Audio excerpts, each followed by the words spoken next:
പോകാം. കിഫ്ബി വഴി 6 കോടി രൂപ ചെലവിട്ട് നിർമ്മാണം പൂർത്തിയാക്കിയ സ്കൂൾ കെട്ടിടത്തിൽ ചോർച്ച. Ernakulam Chellanam Puthenthode government higher secondary school കെട്ടിടമാണ് ചോരുന്നത്. ചോർച്ച മൂലം ഒരു ക്ലാസും ഒഴിപ്പിച്ചു. സ്കൂളിന്റെ ഭിത്തിയിലും വിള്ളലുകളുണ്ട്.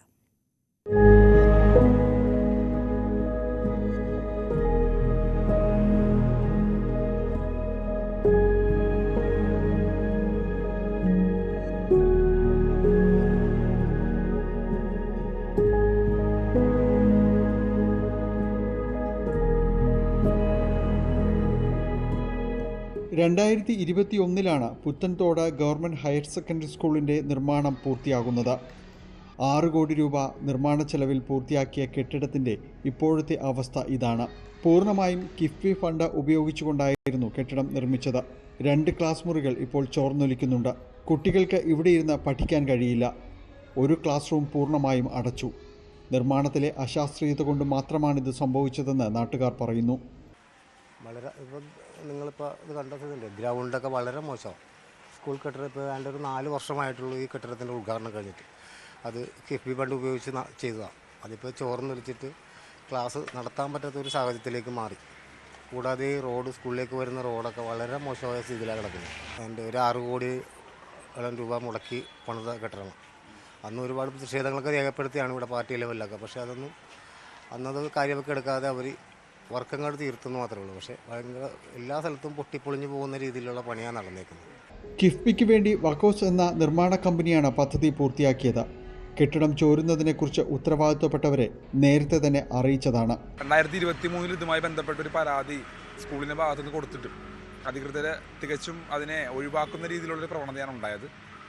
പരാതികളുണ്ടായിരുന്നു. അതുപോലെ തന്നെ കുട്ടികളെ രക്ഷിതാക്കളോടും മറ്റുമൊക്കെ പറഞ്ഞിട്ടും ഇതിനെപ്പറ്റി വ്യക്തമായ രീതിയിലുള്ള ഒരു നമുക്ക് കൃത്യമായ ഒരു പരിഹാരം ഇതുവരെ ഉണ്ടായില്ല. ഒരു അശ്രദ്ധ മൂലം തന്നെ ഉണ്ടായ ഒരു കാര്യമാണത്. ചോർച്ച അടക്കാനുള്ള പരീക്ഷണങ്ങൾ പലതും നടത്തിയെങ്കിലും ഫലമുണ്ടായില്ല. സ്കൂളിൻ്റെ ഭിത്തിയും പലയിടങ്ങളിൽ അടർന്നു പോയിട്ടുണ്ട്. കെട്ടിടത്തിൻ്റെ ശോച്യാവസ്ഥ പരിഹരിക്കാൻ അടിയന്തര ഇടപെടലുകൾ ഉണ്ടായില്ലെങ്കിൽ സമരത്തിനിറങ്ങാനാണ് നാട്ടുകാരുടെ തീരുമാനം. ന്യൂസ് 18 കൊച്ചി. ഡാനി ഇപ്പോൾ വിവരങ്ങളുമായി ചേരുകയാണ്. ഡാനി, 2 പ്രധാനപ്പെട്ട പ്രശ്നങ്ങളാണ്. ഒന്ന്, ഈ കെട്ടിടം ഉദ്ഘാടനം കഴിഞ്ഞ് 5 വർഷമേ ആകുന്നുള്ളൂ. അപ്പോൾ അതെന്ത് നല്ല പണിയായിരുന്നു എന്നുള്ളതാണ് ഒരു പ്രധാനപ്പെട്ട ചോദ്യം. 2, സ്കൂളാണ്, കുഞ്ഞുങ്ങളുടെ സുരക്ഷയാണ്. ഇത് പറഞ്ഞിട്ടും അങ്ങോട്ടേക്ക് തിരിഞ്ഞു നോക്കുന്നില്ല എന്നുള്ളതും ഒരു വളരെ ഗൗരവമുള്ള വിഷയം.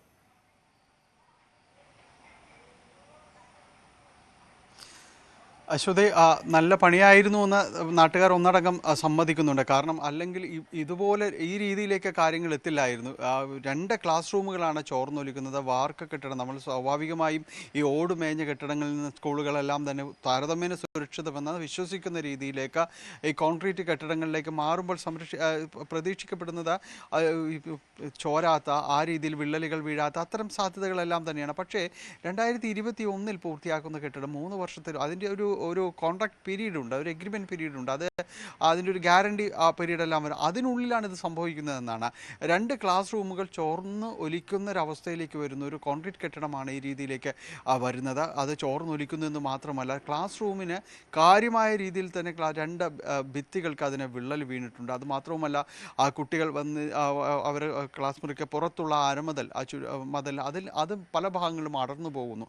ഈ നാട്ടുകാരെല്ലാം തന്നെ പറയുന്നൊരു കാര്യമുണ്ട്. അവിടെ എത്തി നമ്മൾ അന്വേഷിക്കുമ്പോൾ ഇത് തുടക്കത്തിൽ തന്നെ പറഞ്ഞിരുന്നതിൽ ഏറ്റവും പ്രധാനപ്പെട്ട കാര്യം ഇതിൽ വേണ്ടത് സിമെൻ്റാണ്. അത് വളരെ കുറവായിരുന്നു എന്നാണ് പരിഹാസ രൂപേണ ആളുകൾ സംസാരിക്കുകയെല്ലാം തന്നെ ചെയ്യുന്നത്. നമ്മളോട് സംസാരിക്കുന്നവർ അത് തന്നെയാണ് പറയുന്നത്. ഈ കെട്ടിടത്തിനകത്ത് എങ്ങനെയാണ് കുട്ടികൾക്കിരുന്ന് പഠിക്കാൻ കഴിയുക എന്നവർ ചോദിക്കുന്നു. കൃത്യമായ രീതിയിൽ അത് 6 കോടി രൂപ ചെലവഴിച്ചാണ് പുതിയ നിർമ്മിതികളെല്ലാം തന്നെ പൂർത്തിയാക്കുന്നത്, കിഫ്ബി വഴിയെല്ലാം തന്നെ പൂർത്തിയാക്കുന്നത്. ഇതൊരു സ്കൂൾ കെട്ടിടമാണ്. പുതിയ അധ്യയന വർഷം എല്ലാം തന്നെ അത് മുന്നോട്ട് പോവുകയും എല്ലാമാണ്. അപ്പോൾ ഇതിനകത്ത് ഇരുന്ന് ഇപ്പോൾ പഠിക്കാൻ കഴിയാത്ത അവസ്ഥയിലേക്ക് വരുന്നു. ക്ലാസ് റൂം മഴ വളരെ കനത്ത രീതിയിൽ തന്നെയാണ് പോകുന്നത്. തീരദേശ മേഖലയിലുള്ള സ്കൂളാണ്, ചെല്ലാനത്താണ്.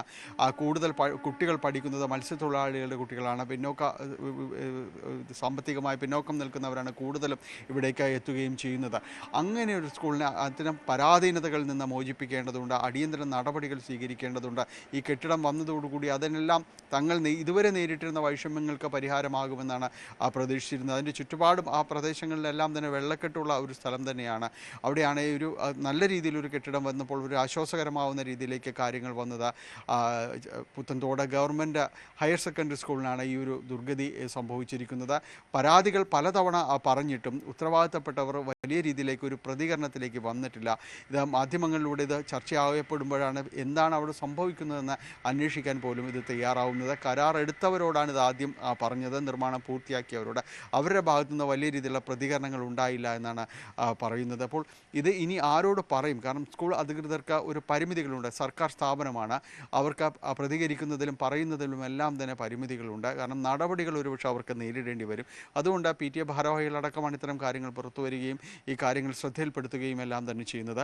അടിയന്തര നടപടികളില്ലെങ്കിൽ സമരത്തിലേക്ക് അടക്കം കടക്കുമെന്ന് തന്നെയാണ് ഇവർ വ്യക്തമാക്കുന്നത്. അതാണ് ഡാനി പറഞ്ഞതുപോലെ തീരദേശ മേഖലയാണ്. അവർക്ക് എപ്പോഴും അവർ ചോദിക്കുന്നതാണ്, ഞങ്ങൾക്ക് ആരും ചോദിക്കാനും പറയാനും ഇല്ലേ എന്നുള്ളത്. ഞങ്ങൾ ഇങ്ങനെ ദുരിതം അനുഭവിക്കുന്നത് നിങ്ങൾ കാണുന്നില്ലേ എന്ന്. നമ്മളെപ്പോഴും ഇത്തരത്തിലുള്ള അവിടെ വെള്ളം കയറുമ്പോഴും കടലാക്രമണം രൂക്ഷമാകുമ്പോഴും ഒക്കെ ആളുകളെ മാറ്റിപ്പാർപ്പിക്കുന്നതടക്കം ഈ സ്കൂളുകളിലേക്കാണെന്ന് കൂടി നമ്മൾ ഓർക്കണം. ഒന്നത്. രണ്ട്, കിട്ടാനുള്ളവർക്ക് കിട്ടി, ഇത് കോൺട്രാക്ട് ഏറ്റെടുത്ത് ചെയ്തവർക്ക് പൈസ കിട്ടി, കൊടുത്തവർ കൊടുത്തു കഴിഞ്ഞു എന്ന് പറഞ്ഞു. ഞങ്ങൾ 6 കോടി ചിലവഴിച്ചു എന്ന് പറഞ്ഞ് വലിയ കെങ്കേമമായ ഉദ്ഘാടനമൊക്കെ നടത്തിയിട്ടുണ്ടാകും. പാവം കുഞ്ഞുങ്ങളും തീരദേശവാസികളുമാണ് അനുഭവിക്കുന്നത്.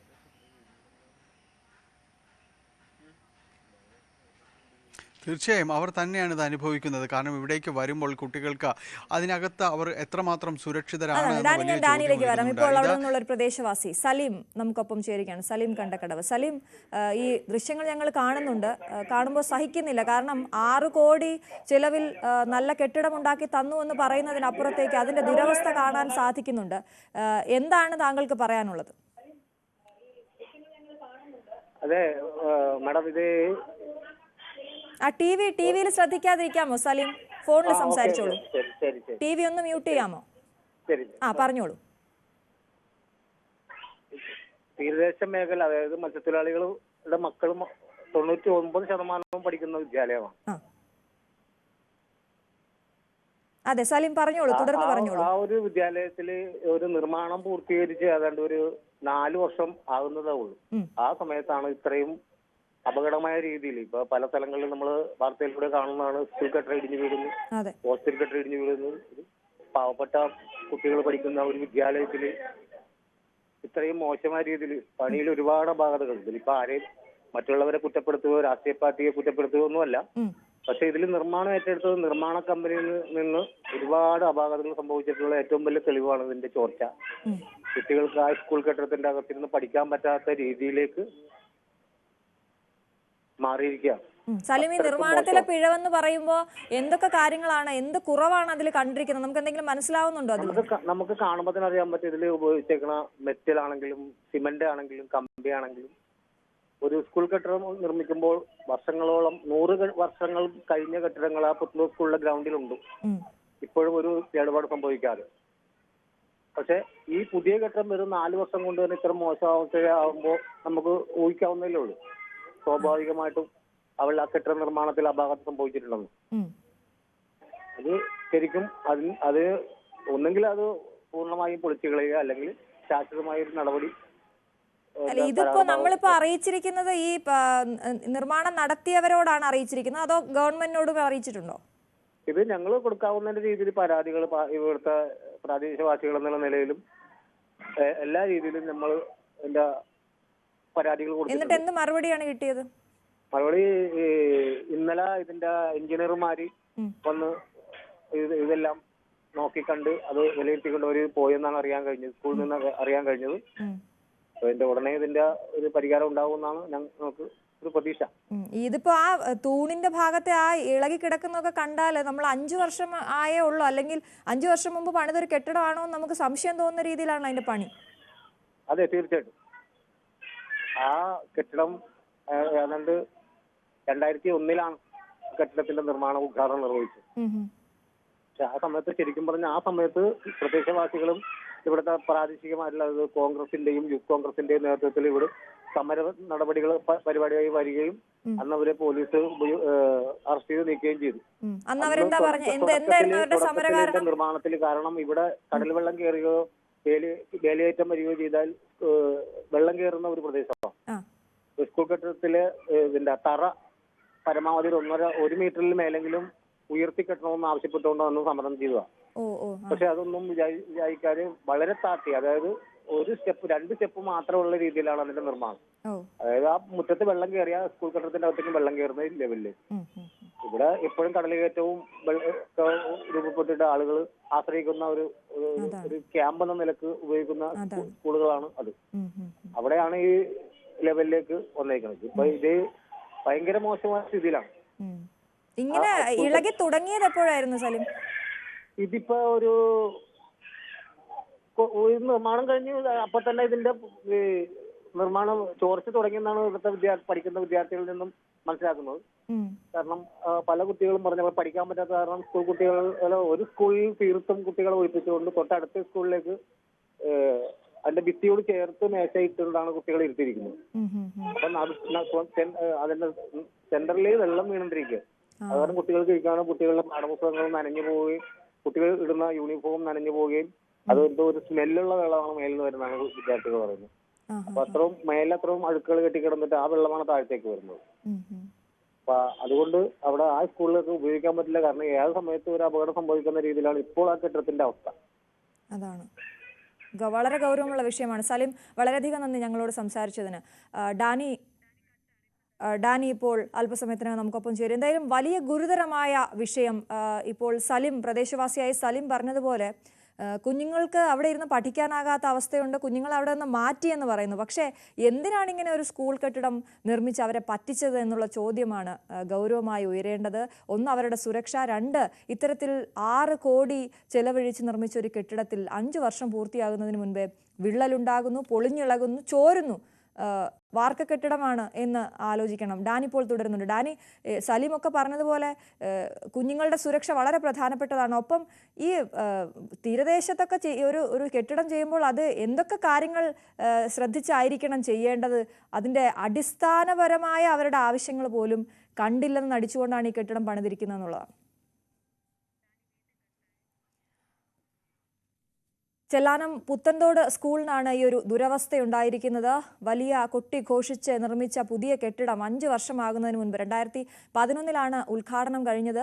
ഇപ്പോൾ 5 വർഷമാകുന്നതിന് മുൻപ് തന്നെ കെട്ടിടത്തിന് ചോർച്ചയുണ്ടായിരിക്കുന്നു, കെട്ടിടം ഉപയോഗശൂന്യമായിരിക്കുന്നു എന്ന് തന്നെ പറയാം. കുഞ്ഞുങ്ങളെ അവിടെ നിന്ന് മാറ്റി പഴയ കെട്ടിടത്തിലിരുത്തി തന്നെയാണ് പഠിപ്പിക്കുന്നതെന്നാണ് മനസ്സിലാകുന്നത്. ഇതിൽ സ്കൂൾ അധികൃതരുടെയും PTA ഭാരവാഹികളുടെയൊക്കെ അഭിപ്രായം നമുക്ക് ആവശ്യമുണ്ട്. നമ്മൾ അവരെയൊക്കെ ഇപ്പോൾ ടെലിഫോണിൽ ബന്ധപ്പെടാൻ ശ്രമിക്കുന്നുമുണ്ട്. ഇത് എന്താണ് സംഭവിച്ചതെന്ന് കൃത്യമായി അധികൃതർ ഉത്തരം പറഞ്ഞേ മതിയാകൂ. ഡാനി, ഞാൻ ചോദിക്കുകയായിരുന്നു, ഈ കുട്ടികളുടെ സുരക്ഷ കണക്കിലെടുത്ത് അവർ കുഞ്ഞുങ്ങളെ മാറ്റിപ്പാർപ്പിച്ചു എന്ന് പറയുമ്പോഴും ഈ കെട്ടിടം ഇങ്ങനെ ഒരു സ്കൂളെന്ന് പറയുമ്പോൾ അവിടെ ക്യാമ്പായൊക്കെ പ്രവർത്തിക്കേണ്ട കെട്ടിടം കൂടിയാണ്.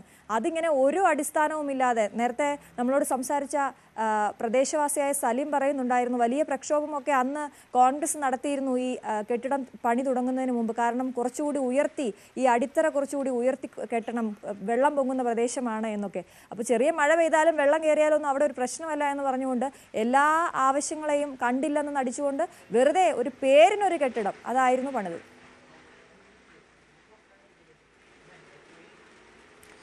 ഏതാണ്ട് അങ്ങനെ തന്നെ പറയേണ്ടി വരും അശ്വതി. കാരണം കാര്യമായ രീതിയിൽ നമ്മൾ ഈ ചെല്ലാനം മേഖലകളിലേക്ക്, കണ്ണമാലി മേഖലകളിലേക്ക്, ഇവിടങ്ങളിലേക്കെല്ലാം ചെല്ലുമ്പോൾ ഏറ്റവും പ്രധാനപ്പെട്ട പ്രശ്നം നമുക്ക് എല്ലാവർക്കും അറിയാവുന്നതാണ്.